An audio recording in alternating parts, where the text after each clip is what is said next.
kusina, baka may gustong bumili ng kape. Kape po kayo! Bili kayong kape! Pagkakabili ako ng kape. Magkano po yun, sir? Isang kusina, murang-mura lang. Yeah, boy. Masarap ba yan? May twin to eh. Ha? May twin. Twin packs to. Ano po yung mga ingredient niyan? Gatas, kape. Alam mo, nagtitis ka eh. Ano ka ba? Sir, magtitinda, no? Kailangan alam niyo kung ano mga ano dyan sa ingredient. Kape. Brown sugar. Ano po? White sugar. Oh. Bili ka naman. Ano po yun, sir? Hindi, bawal po yan sa may mga sakit sa puso. Bawal to sa mga masakit sa puso. Tulad ng Ano? iniwanan ka ng jowa mo. Masakit sa puso mo. Bawal tayo to.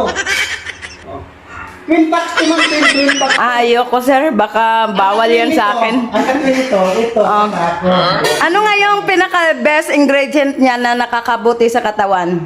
Di mo mali ka, sir. Malunggay yan. Surahin mo kasi ano? Surahin mo yan, ha?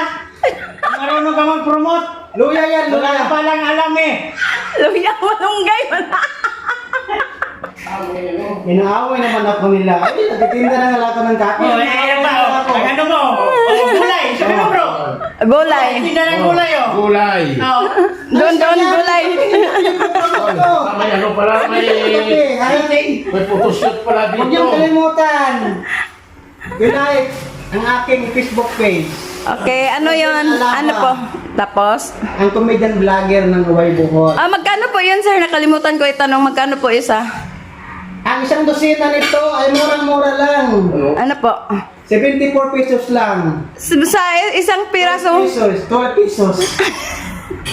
Isang piraso, magkano po? Isang piraso, Ano? 550 lang po. Murang-mura. Walang. Oh. Okay po. Masarap po yan. Sa'yo na to. Bala ka, buhay mo.